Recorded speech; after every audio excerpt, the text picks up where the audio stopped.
And we are finally live. It's Tuesday night. I'm doing a wrap up for the weekend. I've been a bit, caught up with things. And I've been very tired, I must say. Sunday night, tired. Last night, super tired. And today, tired too, but can't skip another day because international break is here and everything, and we got to talk some international football tomorrow. I may do something tonight after I'm done with this stream, but I'm not too sure yet.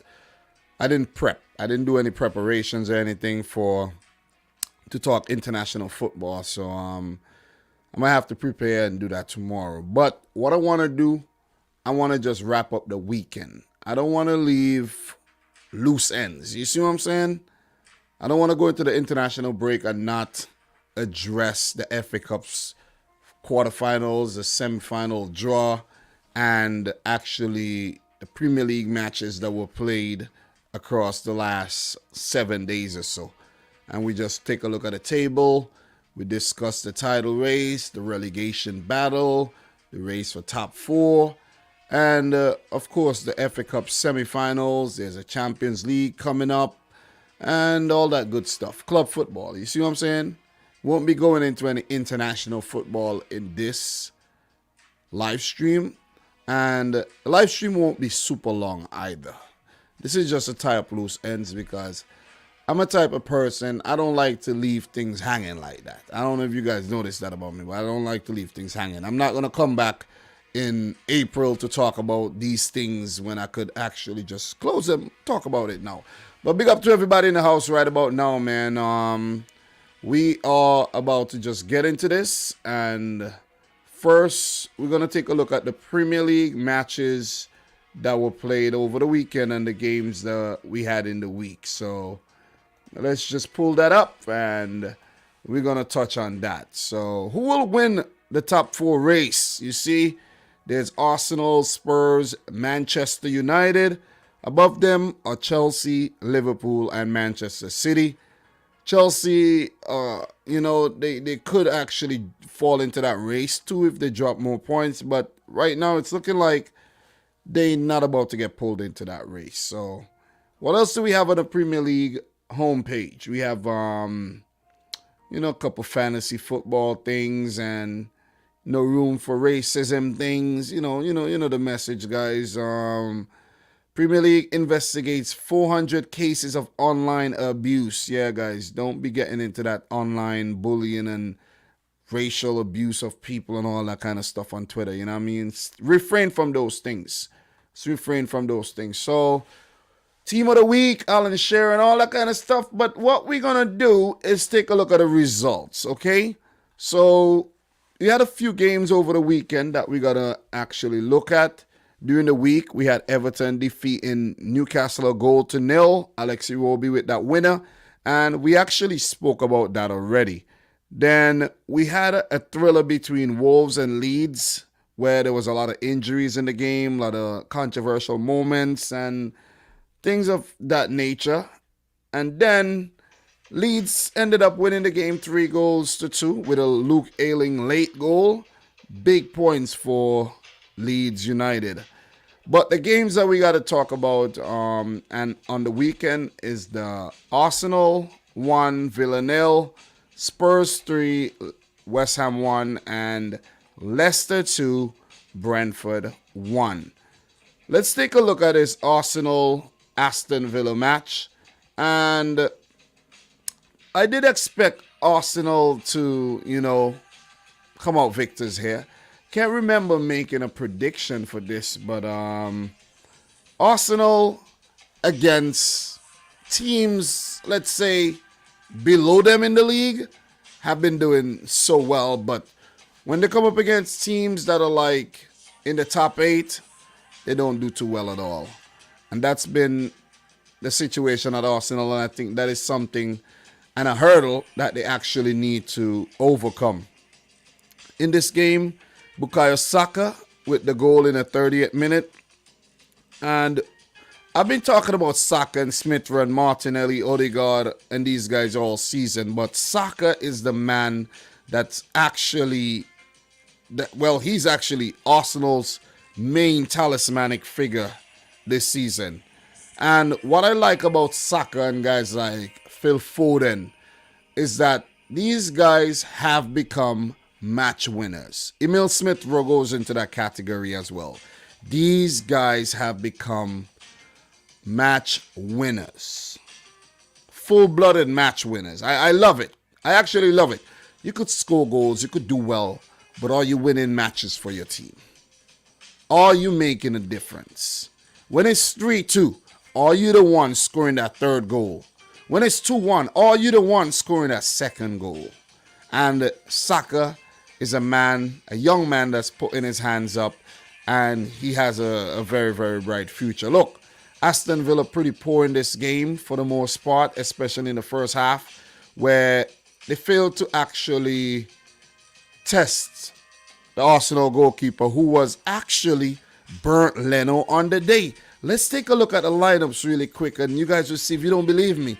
Bernd Leno was in goal for a rare outing with Aaron Ramsdale suffering a bit of an injury there. And the other guys in the lineup were Kieran Tierney, Ben White, Gabriel, and Cedric. You got to give it to Cedric, who has slotted in at right back very well for the injured Takahiro Tomiyasu, who should be fit enough for when things proceed in April. But Ben White and Gabriel, they're actually forming a very formidable partnership at the back. And we know how good Kieran Tierney is. He just needs to stay fit and not actually be like his name, Tierney. You get it? You know what I'm saying? So they have a very good back line, and Arsenal could actually strengthen in terms of depth going forward. Midfield, Thomas Partey and Granit Xhaka held it down in the middle of the field, and they were, Granit Xhaka was getting it in with the Aston Villa players. Of course, you know how he is. But Smith Rowe started this game ahead of Martinelli, and I did mention that during the build-up that Smith Rowe should actually get a look in ahead of, just switch things up a bit, give the team something different to actually, face. And Smith Rowe has been coming off the bench a lot lately, and it's nice to see him actually getting a start and playing the entire 90. So give it up to Smith Rowe. Give it up to Mikel Arteta and Arsenal. Lacazette up top, has been doing well. I don't know if he's going to be there next year, but let us see. Aston Villa, they could have done a lot better, man. You know what I'm saying? Yet another game where Coutinho didn't really cast his spell over the game. Guys like Ollie Watkins really got to be more consistent.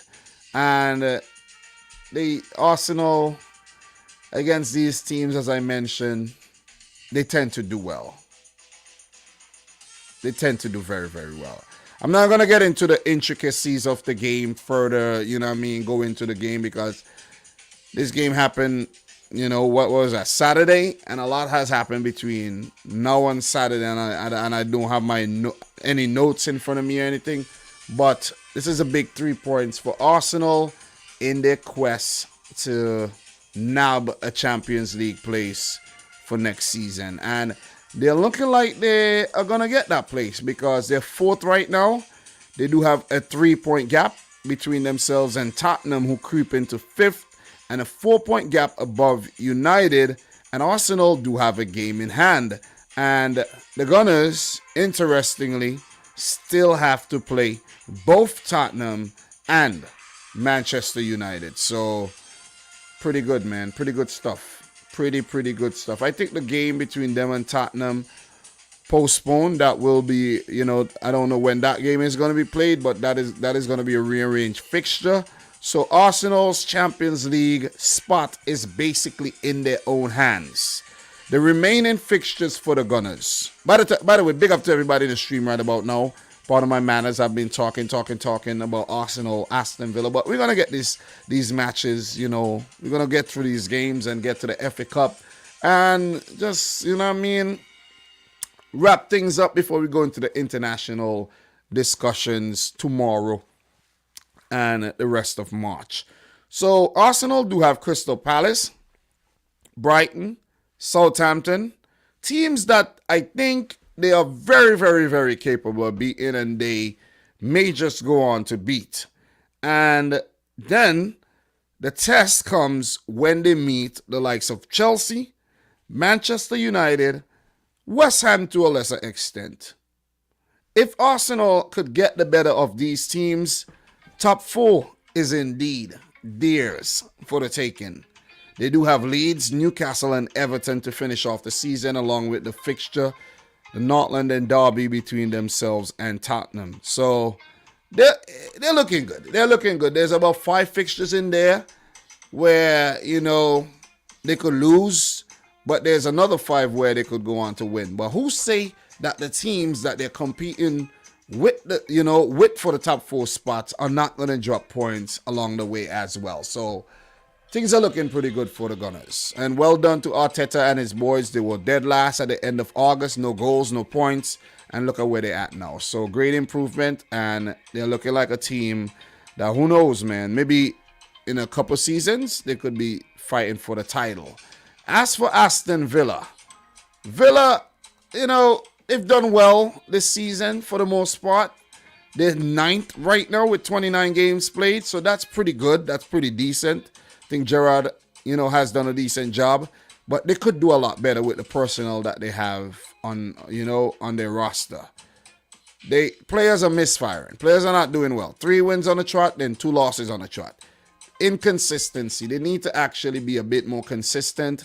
Guys need to be more consistent. Watkins, Danny Ings have not really hit the ground running per se at Aston Villa.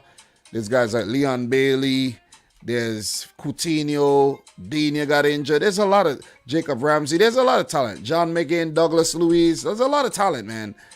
But they just need to, fulfill their potential. And I think with a full season in charge for Steven Gerrard, he's going to have money to spend in the summer. We could see something different with Aston Villa. For them, their next game will be against Wolves, and they do face Tottenham. Look, they ain't got nothing to lose. I don't think they have high ambitions right now of getting into Europe per se, maybe a Europa League or Conference League.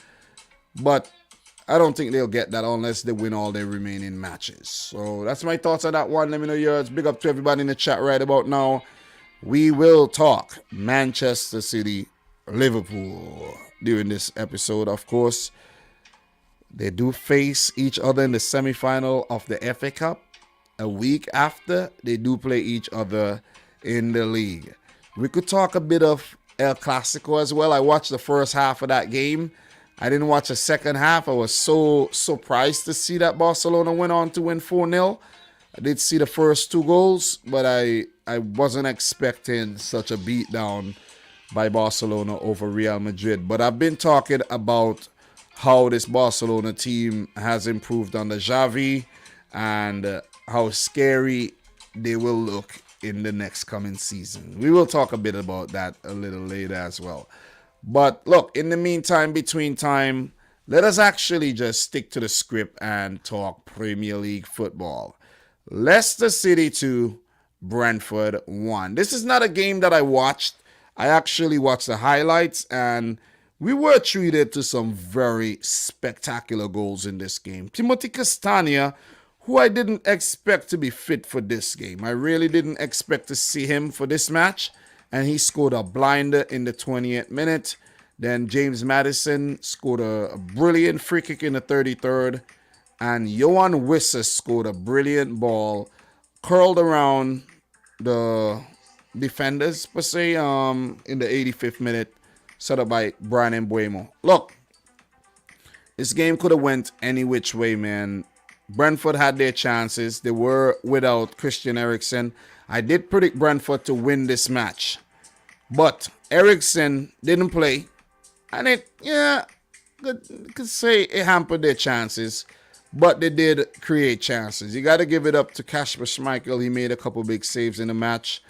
And look, those goals would have beaten any goalkeeper. So you got to give it to Castagne. You got to give it to Maddison for actually stepping up in the absence of Vardy, who's their main goal scorer. Iheanacho did have a chance to score. He put it wide. There were chances on both sides, but I think Brentford played well enough that they could have earned a draw. I think Jensen had a good chance as well, set up by Wissa, that he just put straight into the goalkeeper. And it was just a game where I think Brentford were a bit unlucky. But they've been playing some much better football since Christian Eriksen got involved and Ivan Toney came back from his injury. So they have to just keep their chins up and just continue pushing in order to survive. Their first ever Premier League season. First top flight season since about 1947, right, guys? So they haven't looked too bad at all. And just some notable mentions in terms of the lineups here. It's nice to see Josh De Silva back. I think Josh De Silva, I could recall, did feature in this match. Let me double check. So I think he did feature. Maybe he's still. I think I got mixed up. It was actually, I thought I heard Josh De Silva, but it may have been Shandon Baptiste. He has not featured in a while since the Josh De Silva got fit again. But the player I actually want to mention for sure is Tariq Fosu, who's been out all season injured and was involved off the bench. I could swear I heard a commentator said something about Josh De Silva. Maybe he got mixed up and it threw me off as well. But he's still suspended, obviously, from that red card he picked up a couple games ago. But not a bad performance at all by Thomas Frank's men. And as I say, they have to just continue to do the right things. And they got to have luck going their way as well. Because not as if Leicester played them off the park. They really didn't. Kieran Dewsbury Hall, mentioned him. He had another solid game. He's one blossoming for the future there. So just keep an eye on him. Definitely keep an eye on him. But it's nice for Leicester that they have Timothy Castagna back. James Justin back. I think Fofana is back as well. But they're easing him into, back to full fitness. Wilfred Ndidi would be a big miss. But he should be back sometimes after the international break. So, look, big points for Leicester. They haven't done well this season, but they'll take the points where they could actually get him. They're 10th right now. They have 36 points with 27 games played. There's a gap between themselves and Wolves in 8th, a 10-point gap. So, in terms of getting European football, Conference League, I think that's gone. That's too far gone. Unless the teams above Leicester actually really falter and fall by the wayside. But I think Leicester would just, use this period to just, try new things, get players back up to speed, to full fitness, and they would assess things going into the new season. Brendan Rodgers would look to see who he could actually recruit, who he could move on, who he's going to keep, and all that, good stuff. So that's what it's looking like for Leicester right about now. 10th, 27 matches played, 36 points. For them, their next game will be against Manchester United. That's a big game. That is a big game. Old Trafford. And United in the top 4 race, of course. Leicester would look to be a banana peel for them going forward. Leicester duple PSV in the quarterfinal of the Europa Conference League. All the best to Leicester in that one. PSV, have been in good form. So, look, in terms of Brentford and their status right now in the Premier League, Brentford are 15th with 30 points. They do need 10 points to survive, the drop. That's the benchmark, 40 points. But I think 8 points could do it. 8 points could do it. Where are Brentford going to get 8 points from? 8 games, 8 points. They could do it. I know they went through a bad period where they lost quite a lot of games on the bounce, but the Brentford board kept the faith in Thomas Frank, didn't sack him, didn't press the panic button or anything. they do have a tough set of fixtures coming up. They have 8 games, 8 points. Their first 4 games would be 4 London derbies. Chelsea, West Ham, Watford, and Tottenham. They're almost guaranteed to lose at least 3 of those games. You see what I'm saying? They have to absolutely defeat Watford, who are in a relegation battle right now. And that's not guaranteed because Watford, on their day, they could beat anybody. Then they do have Man United, Southampton, Everton in a relegation scrap, and Leeds in a relegation scrap. So the teams to get 9 points from are there. They're there. It's up to Brentford. It's up to them. Whether they could get 2 wins and 2 draws or get 3 wins, however they do it, they need 8 points. Do you guys think that they got it in them to pick up 8 points? I think Brentford would get the job done. In my opinion, I think they'll get the job done. It might not be easy. It might be a bit tense. It could happen on the last 2 match days, but I think they'll get the job done. And I'm going to leave that right there. So big up to everybody in the chat right about now, man. We got Botak Ching in the house. We got Grim Burn. But before we do, Botak Ching said, good morning, Dominic. Liverpool would meet Man City twice in the FA Cup and Premier League. In my point of view, it could be they could be meeting in the Champions League too, but the best team win all. Good luck. You're absolutely right. So when are you covering our spanking of wet spam? King Huddle, you're a Tottenham fan. I'm gonna move on to that one next though. Roy Smith is saying, Dom, bet you're sweating now. Mighty Reds coming for you, bro. I'm not sweating. It's actually the other way around. I'm pretty sure the Liverpool fans are sweating right now. No FA Cup for Liverpool, no Premier League for Liverpool, and maybe no Champions League for Liverpool. It's sweating. It's okay, man. It's okay. Ooh, child, things are gonna get easier maybe next season. You know what I'm saying? But look, whenever you're coming up against a juggernaut like Man City, who could beat any team in world football, you ought to be sweating. Believe me. Believe me, you ought to be sweating. So we're going to continue wrapping up the weekend matches, guys, and we are going to move on to Tottenham 3, wet spam 1. So, look, wet spam. That is funny, though. That is funny. But look, I did mention in the build-up that West Ham haven't played the match in the week against Sevilla would be,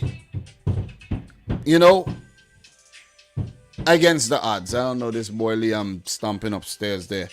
But I did mention that Tottenham had all week to rest, had all week to prepare, and I predicted a Tottenham win because West Ham, they give their all against Sevilla, and you could tell by the substitutions that were made by David Moyes. 56th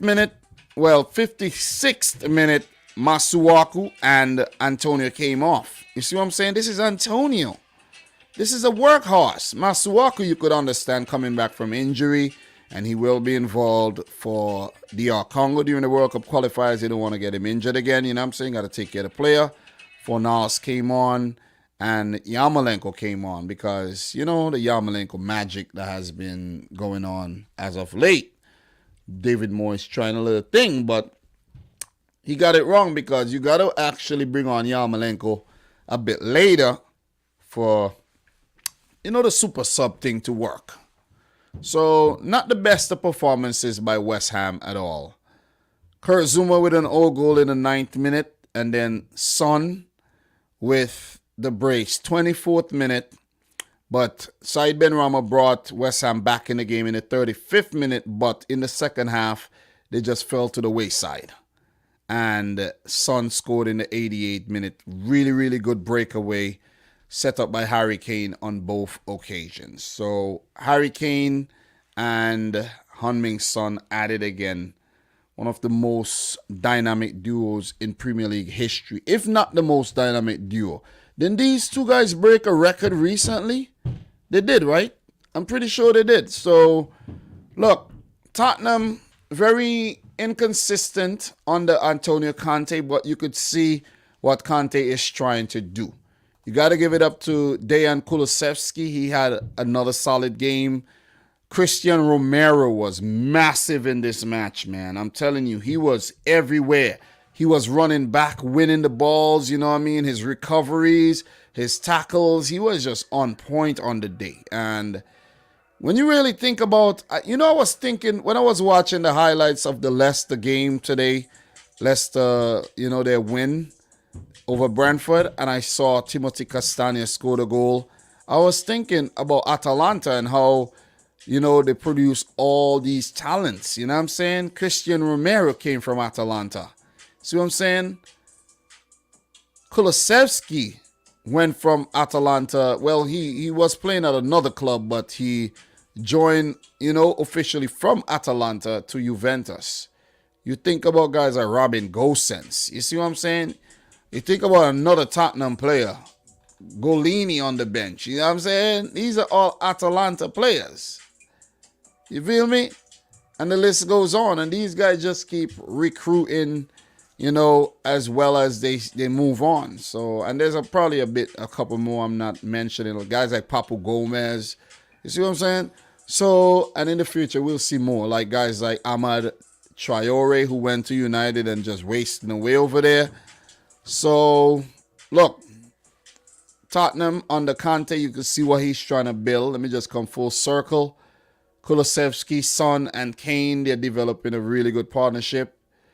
Are we going to see Kane move on this summer? Or Man City still going to be interested in Kane? I doubt. I could see him staying on at Spurs and not winning anything. Maybe, who knows? Maybe they win a League Cup or something next season. But look, one of the most underrated player in world football, Pierre-Emile Højbjerg, has a new partner in Bentancur. You could see Conte, sent out Ndombele, Brian Hill, and Lo Celso. And he brought in two players in Bentancur and Kulusevski, and he has definitely turned Spurs' fortunes around. Doherty more involved. You could see Emerson coming off the bench more often these days. Davinson Sanchez on the bench. You know what I mean? Romero just brought in, starting games. So could see what Conte's trying to do. And let's see if they're going to spend some more during the summer.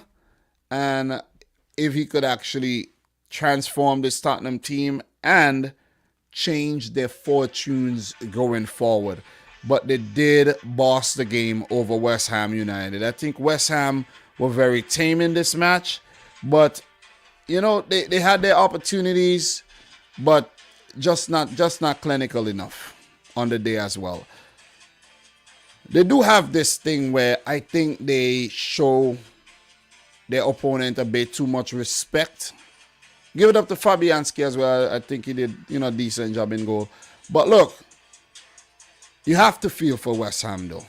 They're playing in the Europa League, and they had a tough game during the week. So it would have been difficult for them to come up against Tottenham and give another high, octane performance against a decent team. A goodish team in Tottenham.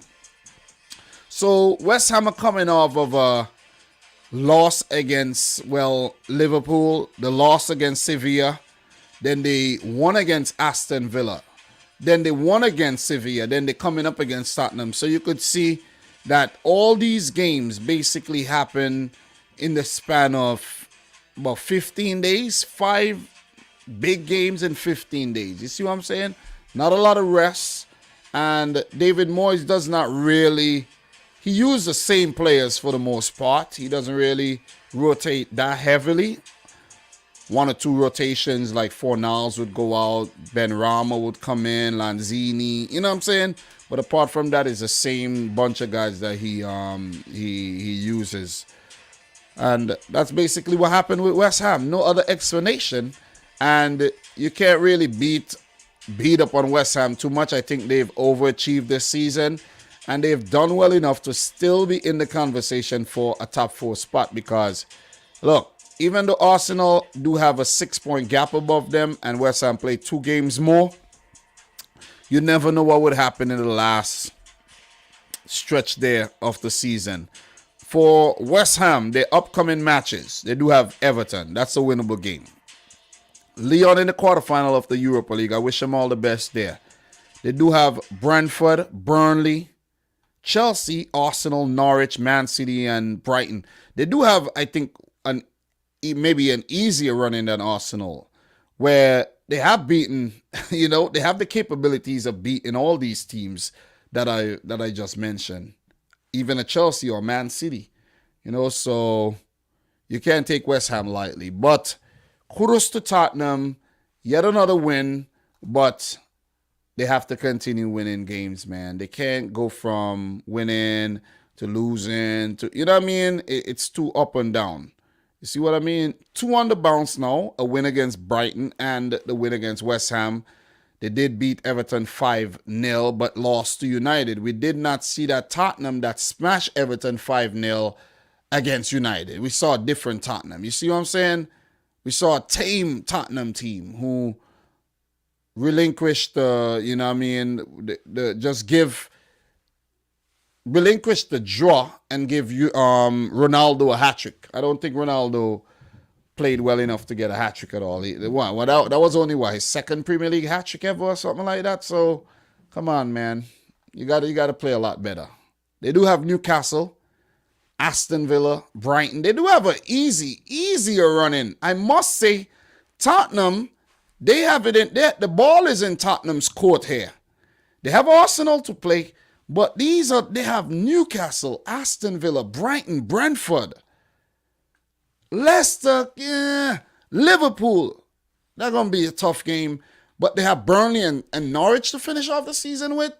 Tottenham might just get top 4. I'm just going to put that one out there right now and leave it at that. They might just get top 4. They're 5th right now, 51 points. And them, Arsenal, United, West Ham in the race for pretty much, I think, 1 spot for the Champions League. So that'll do it in terms of the wrap-up of the Premier League. And let's take a look at what's coming up after the international break. And then we actually going to take a look at the FA Cup. So big up to Omar in the house. Amar, I should say. Bill Peaches. I used to hate on you for having mad frequent videos. Glad to see your channel doing well. Keep doing your thing, Playboy. Yeah, I know how you feel, man. I know how you feel. I don't put out that many videos these days because I've been busy. But I understand how you feel about putting out a lot of videos, though. It could get a little annoying. It could be very annoying going on your YouTube homepage and just seeing Dominic. I know. But that is the only way you could actually, you see what I'm saying? With the sport of football being so regular and matches coming, within days, you have to put out a lot of content. And with the talking points, if you want to be successful, the more content you put out, the better it is. See what I'm saying? So it is what it is. But for March, I've just been doing a lot of live streams. I've just only been doing live streams, handful of clips here and there, but I've been busy though. That's my excuse. I've been busy with life, fixing my cars, going shopping with the wife and things. You got to keep a balance. YouTube's not going anywhere. The football's not going anywhere, but my wife definitely can leave. You know what I'm saying? Things could definitely get bad in the household if you don't handle things and keep things together. You gotta stay focused sometimes. Like, I haven't came downstairs in this room for the last 2 days. Like, literally. I didn't come down here to play FIFA, nor did I come down here to make no videos or anything. I just came down here tonight to just do this wrap up. So I appreciate everybody who come through and support the thing whenever you have time to do so. I do appreciate it, man. Look, it gets to a point where the thing gets so mature that you don't feel like you have to react to everything. You do it on your own timing. And I'm gonna go through phases where you're gonna see a lot of content. Other times you're gonna just, I'm gonna come in a couple times a week and go live. Nothing too crazy, like 20 videos for the week. Just might be 3. You see what I'm saying? Just might be 4 or 5. Just gonna keep it easy, take it easy. And it's good for the mental health as well, and just, not to burn out.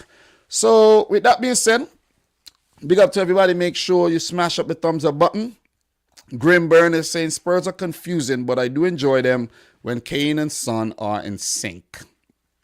Indeed, indeed, indeed. So Moyes and the Hammers don't get enough credit for what they've achieved with their with their resource limitations. You are absolutely correct. I think they've overachieved this season, and not the other way around. So we got to give them credit, and we can't be too harsh on them. Even though they've been brilliant over the last 3 seasons or so, sometimes when they lose, you just got to take it easy and just take it easy on them and, keep it moving. And I think the West Ham fans should be a bit easy on themselves and not be overly critical of the players and the manager. So we're going to keep this thing going. And as I mentioned, let's just take a look at what's coming up after the international break here. We take a look at the fixtures, and then we take a look at the table, of course, and the stats. See who's, leading the goal scoring charts, assist chart, Golden Glove race. So on Saturday, April the 2nd, guys. All right, not April 1st, Big up to anybody born on that day. I actually got a cousin born on April Fool's Day, and I didn't even realize that. And it's a good cousin of mine, though. Didn't realize he was born on that day, though.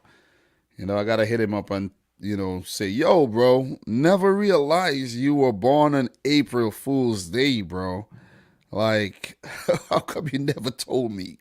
Like, it'd be like, yo, chill, bro, chill. So, look. Liverpool will play Watford at Anfield. We remember what happened the last time Watford were actually in the Premier League. They did defeat Liverpool, but I think that was at Vicarage Road, if I'm not mistaken. Brighton would play Norwich. Brighton is struggling. They need a win. They need a boost big time, and maybe the international break could provide them with that. Burnley play Manchester City. This fixture is very, very one-sided in the favor of Manchester City. And City would be hoping not to slip up against Burnley because Liverpool are right on their heels and they will probably smash Watford. Chelsea play a London derby against Brentford. Chelsea the favourites there, but you can never take a team lightly in a derby. Leeds come up against Southampton. I think that's the perfect team for them to play, in that Southampton are going through somewhat of a slump right now, and Leeds, under their new manager Jesse Marsch, are on an upward surge. Wolves versus Aston Villa. I think this would be a good one. Both teams, you never know what to expect on the day. Wolves coming off of a loss, which they think was pretty unfair against Leeds, and Aston Villa back-to-back losses there. And their last one being that loss against Arsenal. United against Leicester is an absolutely huge game for United, not so much for Leicester right now in the grand scheme of things, but they would look to avoid dropping points to Leicester City. On that Sunday, we do have West Ham playing Everton. Everton would like to continue their winning run there after picking up that late win against Newcastle. They will look to pick up a win against West Ham, a team right now that they won't fancy their chances against, but you got to believe, you got to go out there and you got to do your best. Spurs versus Newcastle, guys. This could go any way. Newcastle should be getting some players fit again, but Spurs indeed should be the favorites to win this game. And then we have a match on the Monday with Crystal Palace playing Arsenal in a London derby. And that'll do it for that weekend. And then we'll have some games. Well, one game during the week there, along with the Champions League quarterfinals. That Tuesday and that Wednesday will be Champions League quarterfinal happening right there. You know what I'm saying? City versus Atleti. You got Chelsea coming up against Real Madrid. You got Liverpool playing Benfica and Bayern playing Villarreal. Friday, that's start for the other week, but we won't be getting into that. All right. Remember, guys, what we're doing right now, we're wrapping up the weekend. We're just tying up loose ends before we start talking about CONCACAF and CONMEBOL and AFC and OFC and all that stuff. That's going to happen tomorrow. Okay. I'm going to go to work tomorrow. And while I'm at work, I'm going to do a bit of preparation. And during the night, we're going to do a live stream maybe for about 3 hours to discuss the games that's coming up the following day, Super Thursday, the 24th. And then we're going to talk. I actually told somebody at work that today was the 23rd. God damn. Anyways, but we're going to talk all those games. We're going to get into all the confederations. I'm going to have some predictions for you guys. And when the results come up on Thursday and Friday, then we'll get into more discussion. But expect a lot of videos coming out for the rest of the month. The rest of the month, I'll be doing more content than I did for the earlier stages of the month. So let's take a look at the Premier League table and how it looks going into week 31. Pretty much week 31. There's going to be a lot of makeup fixtures as well. City on top, 1 point ahead of Liverpool. And this is the biggest talking point right now in the league. Liverpool with a better goal difference. So if they manage to tie on points with Manchester City, Liverpool would win the title on goal difference as it stands right now. Liverpool do have the best attack, while for Manchester City, they have the best defense in the league. You notice the leagues are won on defenses. So come on, City. You could do better than that. Come on. You need to stretch that gap a bit further, and that gap could be stretched when Manchester City do face Liverpool on April 10th. So, let us see. Let us see where that goes, man. This one is heating up big time. I got to actually start with the build-up for that game, and it's going to come after the weekend of April 2nd. So, we're not going to get too ahead of ourselves right now. But both teams are 10 and 11 points ahead of Chelsea. Arsenal are fourth.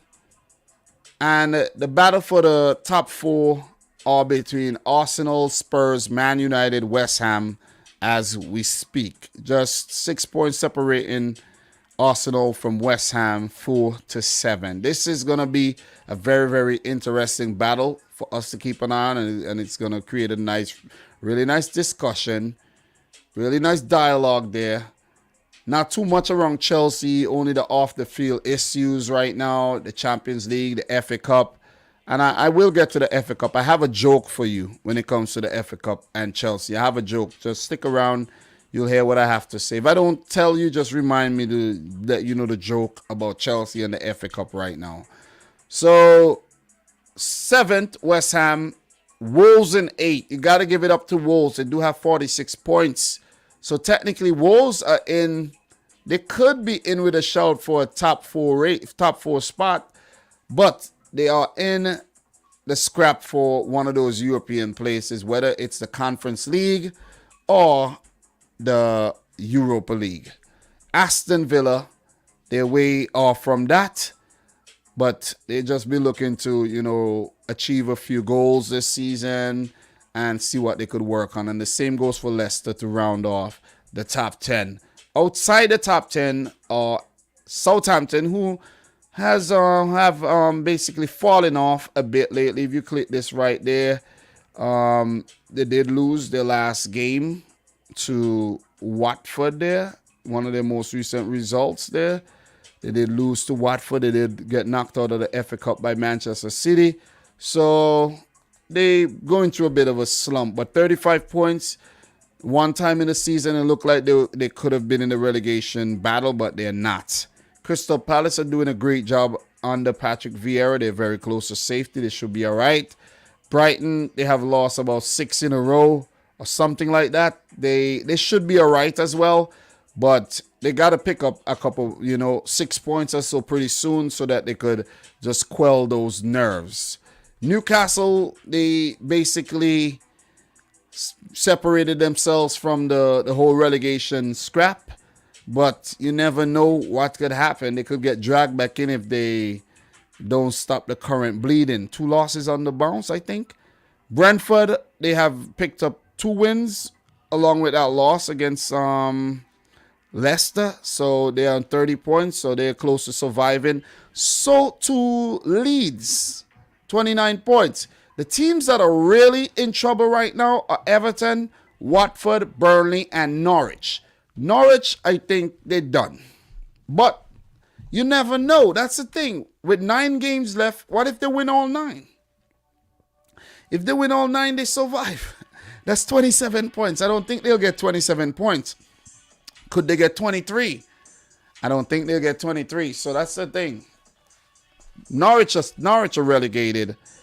But the question is, are Burnley going down? They do have a couple of games in hand. 2 wins would put them out the relegation zone. They would drag Everton in.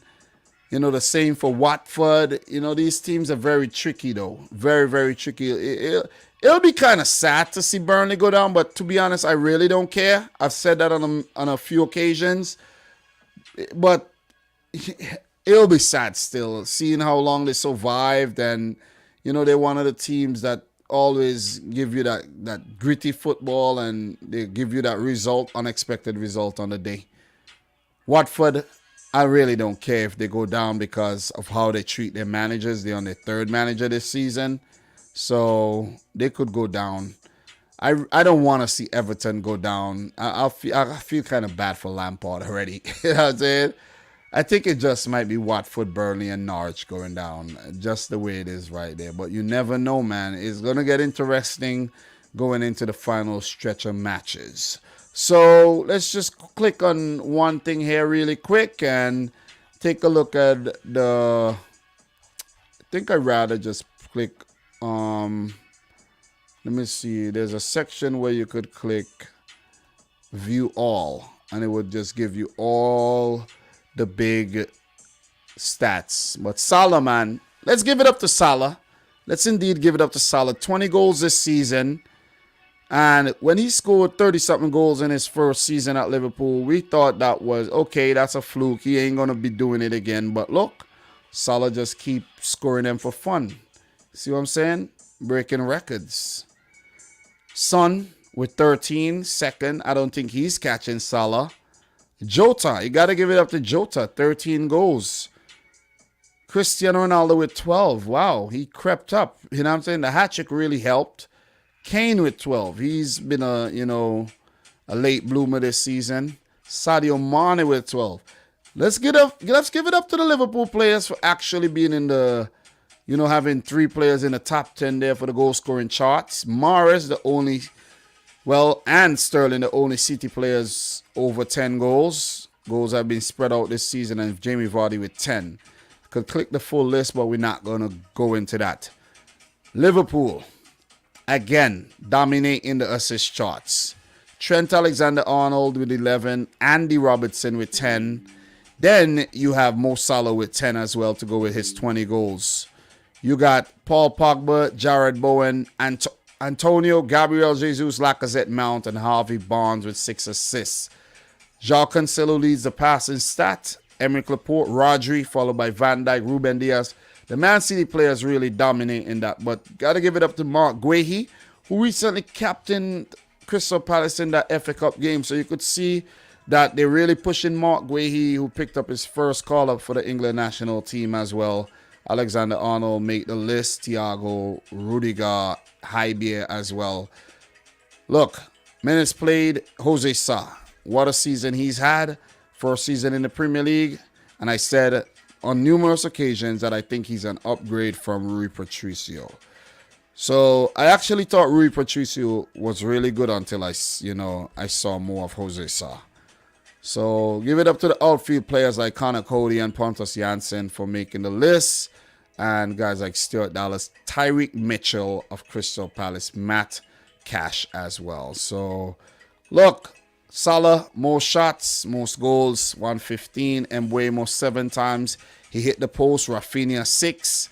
Imagine if they had scored those goals as well. So Got to give it up to these players. Bruno Fernandes with the most through balls. Very creative. Harry Kane on the list. Odegaard makes the list. Joao Cancelo makes the list with 16. Brilliant. James Ward-Prowse with the most crosses. Even more than Trent Alexander-Arnold. Surprised to see Dwight McNeil on the list there as well.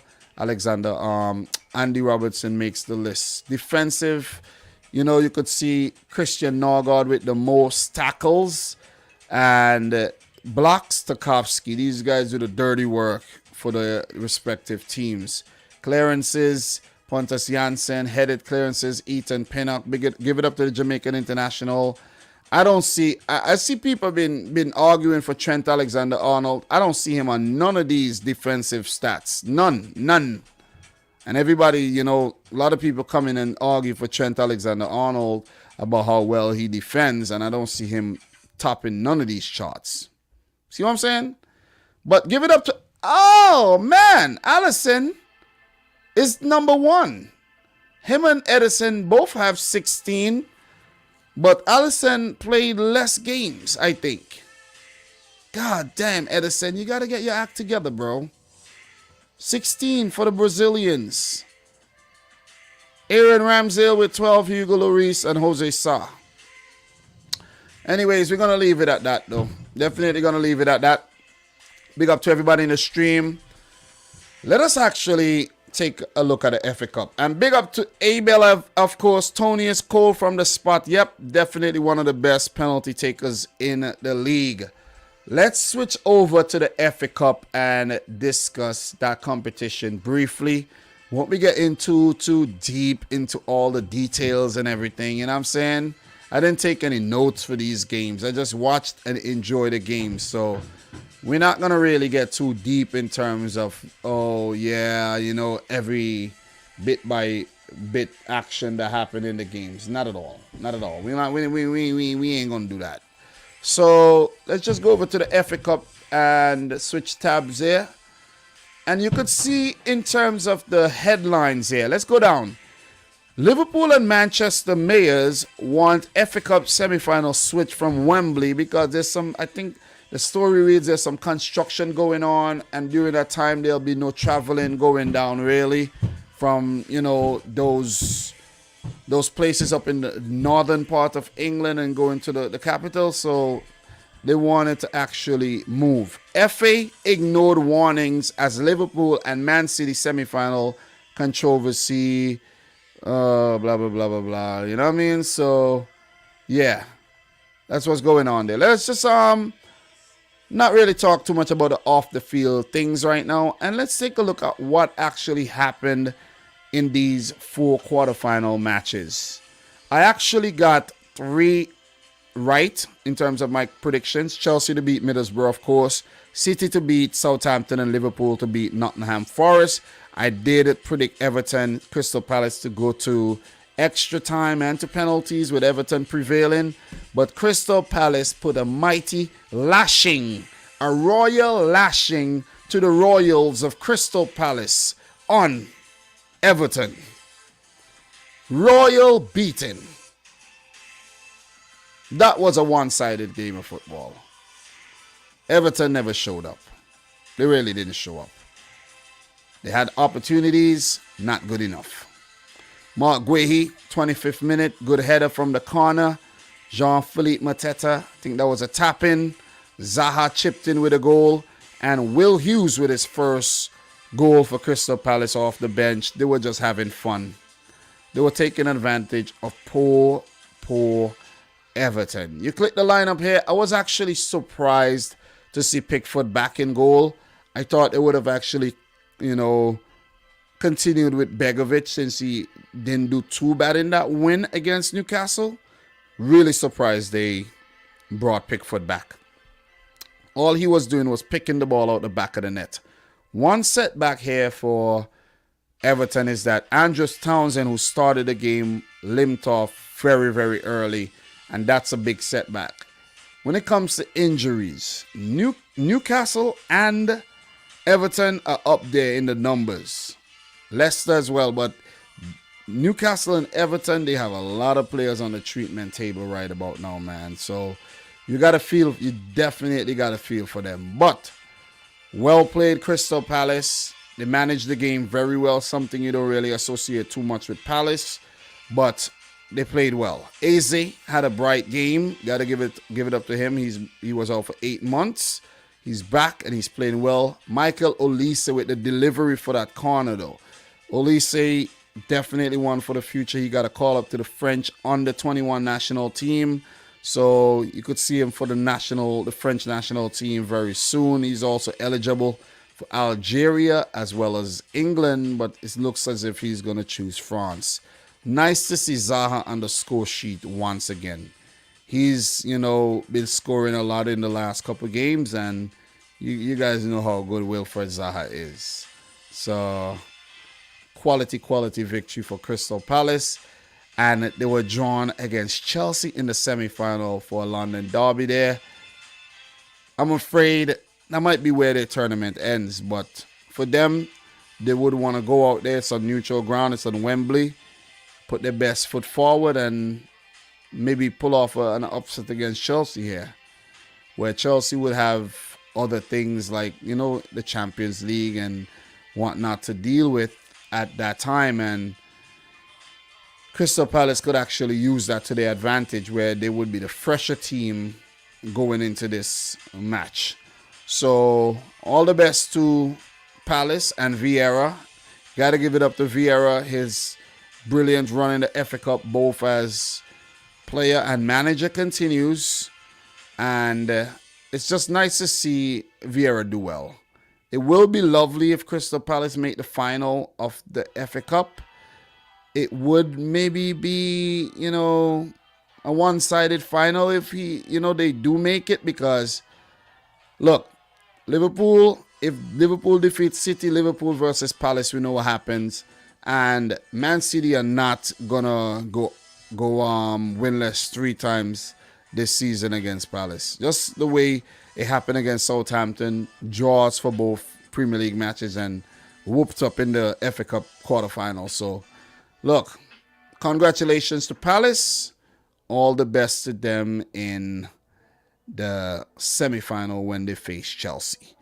So we're going to keep it moving, though. Definitely going to keep it moving. We're not going to linger too much on this one game. Let us talk about Middlesbrough 0, Chelsea 2. So Romelu Lukaku in the 15th minute. Not a bad start by Middlesbrough, to be honest. But Chelsea did get their goal. Very, very good breakaway by Chelsea. And the pass to Lukaku, very well done. And Lukaku with the tap in there. Very good run, well timed and everything.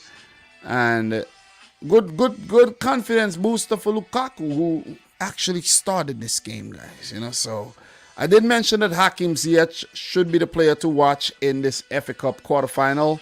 And he did chip in with the goal in the 31st minute. Chelsea held on for the win. If you check the stats, not really tested too much. 5 shots for Middlesbrough. 38% possession, none on target, no shots on target, of course. Chelsea didn't really light up the match themselves, but 11 shots at goal, 4 on target, 62% of the ball. And they did put out a strong team. I did mention that they might do that. And the likes of Rudiger, Thiago Silva at the back, Aspilicueta, Malang Sarr, Mount, Kovacic, Loftus-Cheek, who's getting some well-needed game time, Ziyech, Pulisic, and Lukaku. What I couldn't understand, though, is the inclusion of Pulisic. Or to even leave him on the field for so long. Then he picked up an injury. But it's just his inclusion. Maybe not leave him on the field for so long, but the inclusion of Christian Pulisic was puzzling to me. Because you're coming up against Middlesbrough here. No disrespect. But, come on. This is a game where you could have easily throw Ross Barkley out there or give Kennedy the start or even Harvey Vale, the young upcoming stars, young star in the making. You could have give Harvey Vale the start. You see what I'm saying? Give him the start. Give Barkley the start. Give the players who actually need the start the start.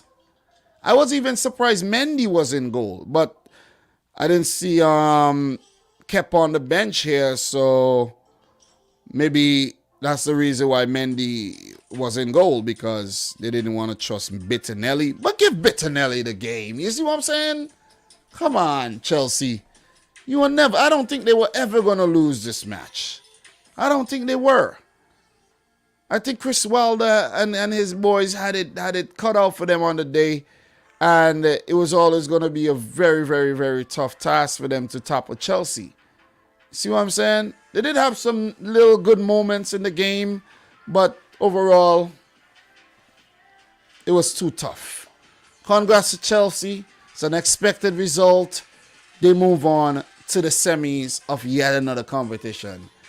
In the top 4 of the Premier League, in the quarterfinal of the Champions League, they made the final of the Carabao Cup, and they're in the semis of the FA Cup. I got the joke for you now. I got the joke. All right? Let's scroll up here, and you could see the EFL Cup final where Chelsea lost on penalties, right? It's a shame, I have to say, that Chelsea, if they go on to win that semi-final game that's going to come up on the 16th of April against Crystal Palace, if they win that, they would make it to yet another domestic cup final and lose. Because they're not beating Liverpool or Manchester City. They haven't done it this season. Drawn twice against Liverpool. Actually drawn 3 times against Liverpool and lost twice to City. It not happen. No domestic trophies for Chelsea this season. Sorry, Chelsea fans, but it's not happening. You're not winning the FA Cup. It's going to be either City or Liverpool. For the Liverpool fans, they will be hoping that it's them. They could go on to win a treble or quadruple this season. That's the talk right now. Some Liverpool fans are saying, man, stop the quadruple talk. Unnecessary right now. While others are believing. They're putting it out in the atmosphere. You know what I'm saying? See if it comes back and actually happens. So let's just go back. And let's just discuss the other 2 FA Cup clashes. Southampton 1, Manchester City 4. I have to say, I was rather comfortable watching this game. At first, I expected us to win the game, right? Raheem Sterling with the 12th minute goal. Good goal by Sterling. We were dominating the match. Dominating. Until Southampton did bag one back through Emerick Laporte, an own goal. I think Laporte's positioning and couldn't get his feet sorted out. And I think Zach Steffen sort of not attacked the ball properly, that he could have cut it off in time. You know, very poor football there in that instance by City. Southampton did have a few chances as well. You got to give it to Laporte. I can't quite remember who got the shots off, but I could remember Zach Steffen. Zach Steffen pulled off a big save. A big save. I'm talking about 1v1 situation. Steffen with the big save. Should have actually write the notes down and everything, but it's all good. 1-1 at halftime. I'm like, oh man, we're not going to have this happen again against Southampton. Because what I don't like is being in a competition where you have Liverpool advancing, Chelsea advancing. And if we fail to advance, then I have to come here and feel the brunt of that. And I'm not prepared for that, guys. I'm not prepared for that. Big up to everybody in the house right about now, man. Obvious Girl, Abel, Mr. Emmanuel, Grimburn. Who else we got? Kevin in the house. We got Paul Nova. Everybody watching the stream right now. Ilyas Abdi in the house. Everybody. Appreciate it. This is a delayed stream. Should have done it on Sunday or yesterday, but guys, I couldn't. You know what I mean? And I'm not going to force things. I'm not going to come here super tired. You see what I mean? And not give you guys any energy. You don't deserve that. You know what I'm saying? So I'd like to take the time to big up anybody watching a replay right now. If you're watching a replay, smash the thumbs up button. Do appreciate that. But look, let's continue here. Let us continue. And I'm watching the game, and I think I was at work. I think I had hit a bad spot, and I lost like the footage. You know, like sometimes you're watching something and the footage go from, let's say, you're watching a game and it go from, let's say, 60 minutes, 10 seconds to like 60 minutes, 25 seconds. And you're like, whoa, what happened there? So something like that happened, and I saw Gabriel Jesus on the floor and the referee pointed into the spot. I'm like, okay, penalty. I must say that Man City, they have been the penalty kings of the league this season. Previous seasons, we said that it's Manchester United, Bruno Fernandes. What's going on with Man City this season and the amount of penalties that we're getting? We're getting a lot of penalties. A lot. Quite a lot. Excessive amount of penalties. And we've been scoring them too, so you got to give it up to the likes of Mahrez and Kevin De Bruyne. Mahrez wasn't on the field yet, and Kevin De Bruyne has stepped up and dispatched brilliantly. And City in the lead. And I actually like what Pep did when we actually went up. He made changes. Jack Grealish, who I don't think had a bad game. Got to give it up to Grealish. I think he had a chance and he hit it straight to the goalkeeper from what I could recall. Grealish wasn't too bad in the game. You know, we need to give Grealish a little break. You see what I'm saying? Give him a break. People fail to realize that Grealish isn't really £100 million player, you know. It's just that we had to pay that type of money to bring him in. And another player that I won't mind at Manchester City is James Maddison. While watching the Leicester replay today, I was actually saying Maddison won't be a bad addition to the team, you know, just to have that player in the squad. You see what I'm saying? He could be a starter, and sometimes he'll be on the bench, just to have that strength and depth. You see what I'm saying? Just to hit him with that. Just to hit him with that. You feel me? And he's English, just to have that English core. That'll be nice. That'll be really nice. So, the Ferran Torres leaving. You have Julian Alvarez coming in the summer. Aguero left. Nobody really replaced him. So, we need a striker. You see what I'm saying? We need a striker. Mendy's going to leave. He's going to leave. We need a left back. You know what I'm saying? And I don't think we do need an attacking midfielder per se, but we didn't get a replacement for David Silva the last time I checked, right? We didn't. Really didn't. So Maddison could come in, and I'm just putting it out there. Might not be Maddison, but I'm just saying he won't be a bad option, because I think if you have a player like, maybe Grealish replaced, maybe Grealish came in for David Silva. Maybe. But if you have a player like Maddison in there, maybe he could actually play well on a more consistent basis, or maybe the pressure would be too much for him. But look, Phil Foden is a match winner. That goal was a brilliant goal. The build-up, and then Salisu heading the ball into the path of Phil Foden. And that goal was absolutely brilliant. It's just lovely to see how he's developed and everything. And Riyad Mahrez also came off the bench, and that goal was simply exquisite, man. The goalkeeper and the defenders thought that he was going to hit it far post, and he hit it near post. So precise by the Algerian. And look, man, it was a very good performance at the end of it all. And I'm proud of the boys for what they did, because we haven't really been playing that great as of late. The goals have dried up a bit. And it's just nice to win by a big margin, man, against a team that has actually frustrated the hell out of us this season. See what I'm saying? So give it up to Man City. Give it up to Pep Guardiola. Southampton, you know, they had their moments in the game as well. 13 shots, 3 on target. 35% of the ball. And I think if you look at the lineup here, what actually I think hurt Southampton the most is the fact that they started Armstrong and Shane Long up top. I think that was one of Armstrong or Elliot Newsey with, I think it was Armstrong. He had a chance. He had a couple chances.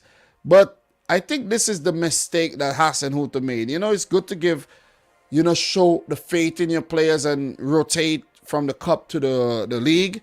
But you're weakening the team by playing Shane Long and Adam Armstrong, both players not starters. You see what I'm saying? Shane Long, I could understand why he played, but Armstrong, he has been out of favor.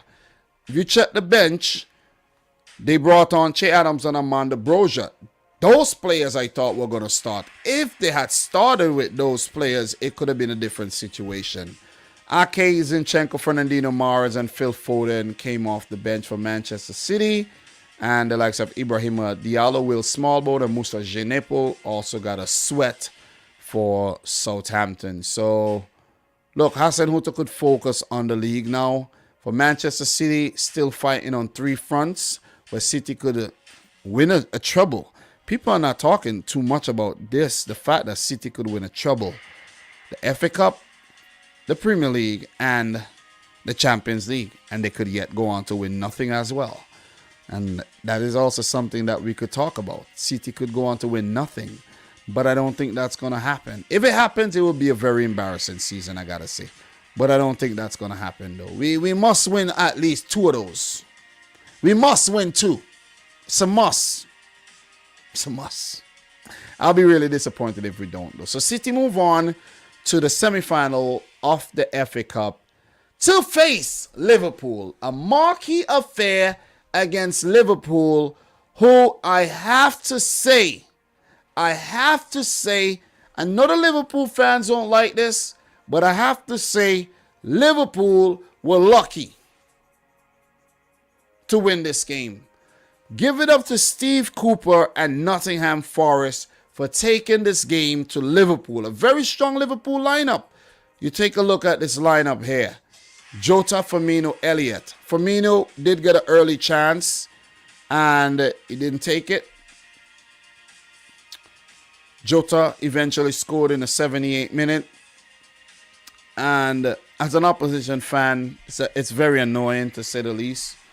This guy, Jota, very annoying. How these guys score some of these goals is just like, God damn, thought you were going to draw. Thought you were going to lose this one. And they end up scoring.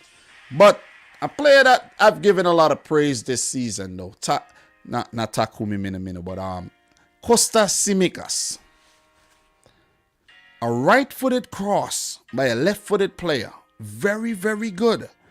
And with the ball going away from Jota, for him to get something on it, to put it past the goalkeeper, very, very good goal. Very good goal.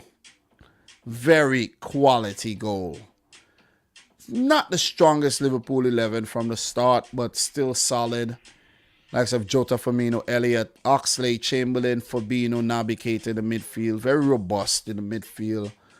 Tsimikas, Van Dijk, Konate, and Joe Gomez. With Alisson in goal. And I think Alisson was actually in goal because Kevin Kelleher was not up to speed. And you're not going to play Adrian. Adrian, he has fallen off big time. And today I was thinking, Curtis, not Curtis Jones, but yeah, I'm going to talk about Curtis Jones. When I was thinking Bukayo Saka and Phil Foden and how these guys are in the England national team and they're match winners for the club, Curtis Jones have regressed a bit. I actually expected much more from Curtis Jones between last season and this season. The previous season, right, was his breakout season where he scored those wonder goals and everything, and he was having those good cameos off the bench. But Curtis Jones haven't really done enough last season and this season. Yeah, he had his moments, but you would think that he would have made the England national team already the way Liverpool fans are talking about him. You have Conor Gallagher already came through and made the England national team. You see what I'm saying? You had the likes of Smith Rowe and Saka and these guys. Where's Curtis Jones? You see what I'm saying? And this is not to disrespect Curtis Jones or talk bad about him. I'm just saying, man. You know what I mean? I'm just saying. But Nottingham Forest, they ought to be kicking themselves right now because they created chances, just didn't take them. Just didn't take them. If you check the stats, not a whole lot of chances, but 6 shots, 1 on target. And I got to point out this player right here. Where is he at? He came off the bench, I think. Where is he at, man? Or maybe not. He didn't come off the bench, but where is he at? I think it's Zinkenagler, one of them guys. Oh, Yates. I think it's Yates with the couple chances. These guys had some good-ass chances, man. One good header headed straight to Alisson, and, you know, Cafu came off the bench. He had a chance. He put it wide. There was a great opportunity that was put wide as well. I'm like, what are you guys doing? You think you're going to win an FA Cup tie like this? You know, Liverpool do give you opportunities. And shame on Liverpool for giving opportunities to a team like Forest as well. Think about it. But Forest did get the opportunities, the good opportunities that they could have scored and even take the game further than, you know, the 90 minutes, and they didn't. I think Liverpool were very fortunate where after Forest missed those chances, Liverpool just said, you know what, man? You're a joker. Take that. They won the game. They won the game. You know what I'm saying?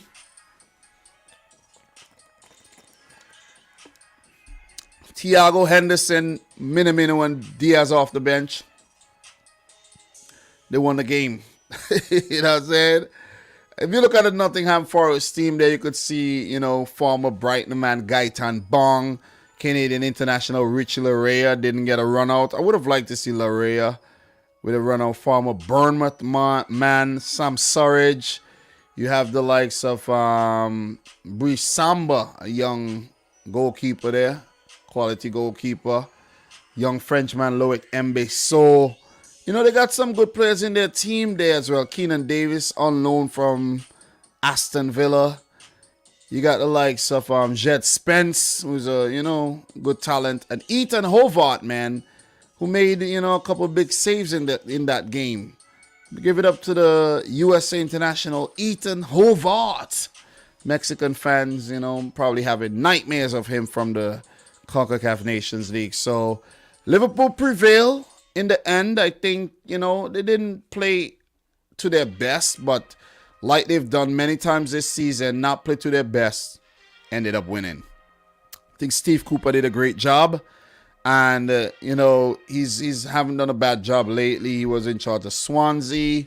He was in charge of the England under-17 team that won the World Cup, I think, with Foden and Ryan Brewster and Cohen there.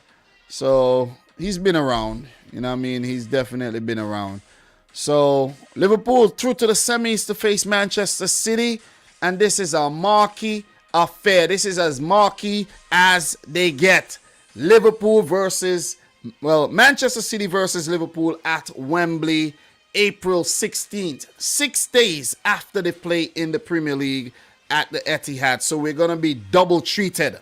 Okay, it's like a double scoop of your favorite ice cream for me right now. Pralines and cream with a little strawberry cheesecake. Oh my God. Woohoo! The two teams I talk about the most as well. The two best teams in England as well. Or maybe the two best teams in the world or in Europe right now. They would give anybody a run for their money on the day. Bayern, bring them on. Barcelona, bring them on. Real Madrid, bring him on. Juventus, bring him on. Chelsea, bring him on. Liverpool, City, they're ready for whatever. And when they meet up, oh man. Look, we can remember the game that happened this season. That was one of the craziest games that we've seen this season. It ended in a draw, but I'm telling you, I could have went anywhere. I think Liverpool should have won that game, though. Liverpool should have won. Who was that with the big save there from the Fabinho chance? Was it Rodri? Was it Rodri with the block? Oh man, I don't know how Liverpool didn't win that game at Anfield, but that was a hell of a game, and it's promising to be a big one. Huge game, man, at the Etihad and the one at Wembley. High stakes These teams could meet in the Champions League final as well if they prevail from their quarterfinal ties, if they move on from their semi-final ties, and they will meet in the final of the Champions League. That would be one of the best finals that we've had in a long time. That would be awesome. And it could be City's year. It could win a treble, and it could win nothing. It could be Liverpool's year to win a quadruple as well. Or they could win nothing else. It's left to be seen. Definitely left to be seen. So the FA Cup are treating us with something really nice here. The Premier League is looking good. Champions League is looking good. And we got the World Cup qualifiers coming up. You know what I mean? We'll talk about those in the games, the days to come. I'm just hoping that we get some good games. We don't have big players injured and missing from the club matches, the big club matches, the crunch club matches that we got coming up. For Liverpool, they will be hoping that they get Mo Salah and Sadio Mane back in one piece, because those teams, those guys are going to be scrapping it out across two legs for a place at the World Cup. Egypt versus Senegal, Senegal versus Egypt, and Liverpool would be sweating their fitness. But if they are not available, there's still Jota, there's still guys like Firmino, there's still Luis Diaz, will be scrapping it out for Colombia as well. So, you know what I mean? Jota should be scrapping it out for Portugal. So, Liverpool, you got to pray that you get these guys back in one piece. For City, Mahrez. Mahrez is the main man. Bernardo, João Cancelo will be fighting for Portugal as well. Ruben Diaz, not fit right now. But let's see what happens, man. So, the players from both teams will be definitely influential, need to be influential if their teams are to qualify for the World Cup. So, yeah, that's pretty much it. What we're going to do right now, let me see what you guys are saying in terms of the comment section. Let me see. Ethan Murray, what teams do you think will go into the Intercontinental playoff games? Ethan, bro, I've actually made it a thing today where I'm not going to talk international football. We ain't talking international football today. We've been live for an hour, 22 minutes. We're not going into that. We are not going into the international football today. I'm going to do that actually tomorrow and the other days to come. Big up to Karumi in the house. How you doing? Paul Nova, Summer Saab, everybody in here. Grimburn. We have New Westar, everybody in here, man. Ethan Murray, Francis Aqua, everybody in here, man. Big up to you guys. Nice to see y'all. Big up to anybody watching the replay. Big up to the people who are not here as well. It's nice to see you guys. Make sure you guys smash the thumbs up button for the live stream. We'll definitely appreciate it. Okay, so let me see. No, Allison conceded less goals in other tournaments also. Okay. All right. So, yeah, man. So, Wade Nelson in the house. How are you? Big up to Melina. I didn't actually see you came through. Don't know if you're still in here. Melina, we got to have a chat soon as well. I've been thinking about doing something where, I chat with Melina about, and some other people too, but, just chat about things. Chat about things that's going on in football right now, you know what I mean?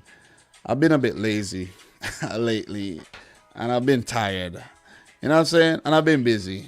It's a combination of all those things. So, yeah, look, let's take a look at actually what happened across Europe there. La Liga. Let's take a look at what happened across La Liga there.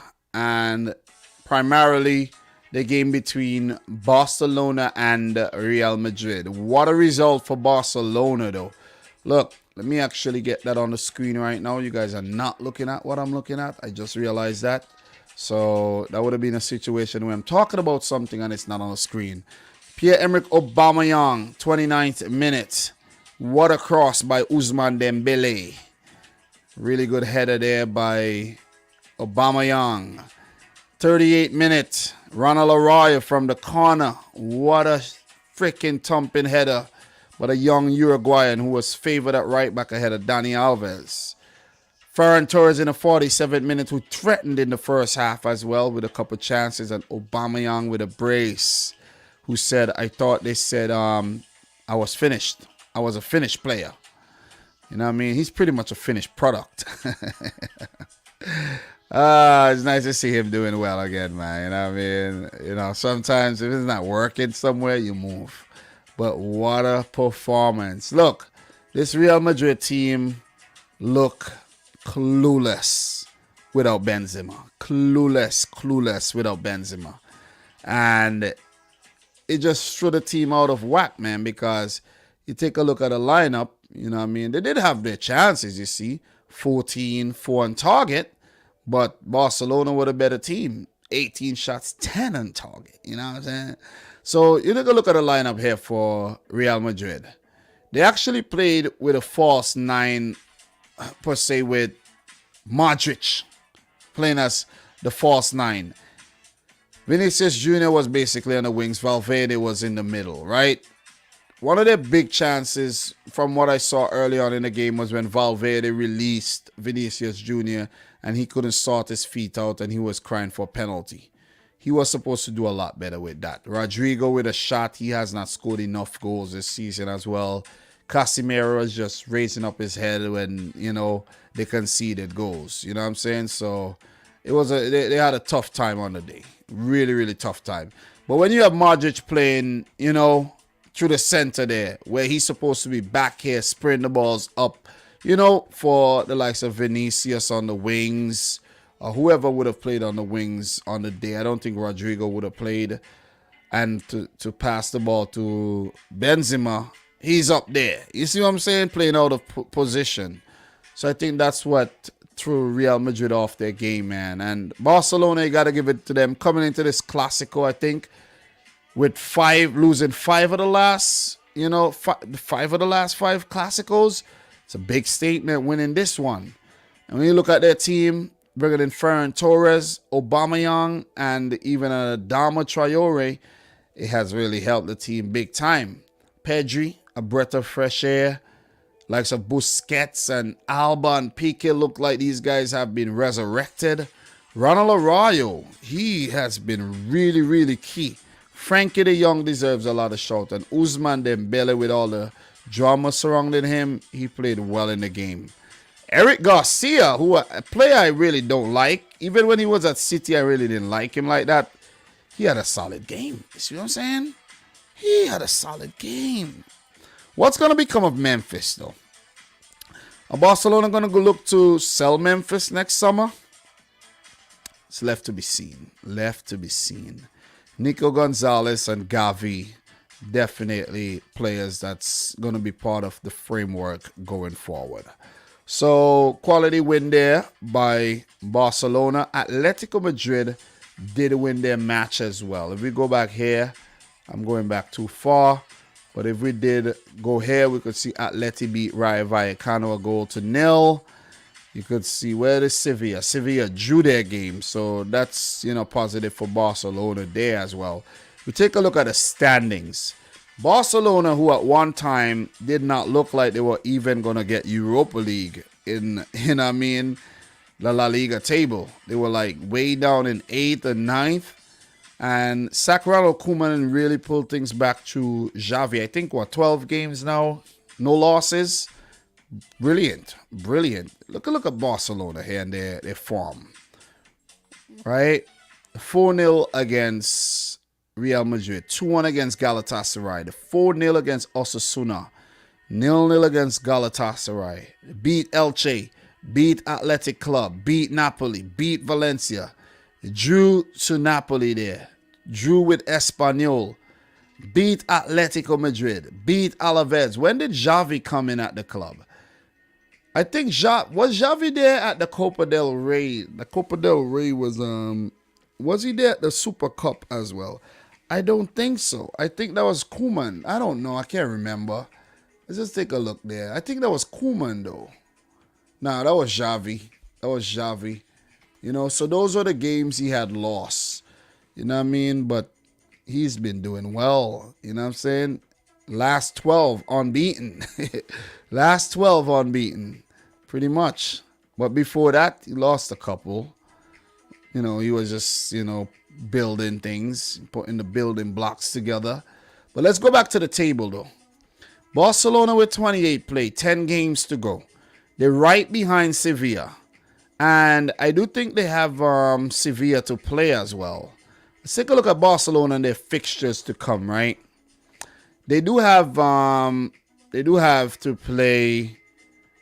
Let me see. They do have Sevilla. They have already played Real Madrid. And they don't have a game against Atleti, right? I don't think they have a game against Atleti. Yeah, I think they played Atleti already twice.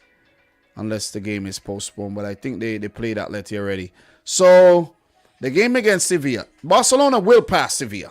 Sevilla have been drawing a lot of games. Barcelona will pass Sevilla, right? But the big question is, can Barcelona put the pressure on Real Madrid? A game in hand. Let's put them up to 57 points. So, with a 9-point gap, could Real Madrid drop a couple more points and Barcelona keep winning?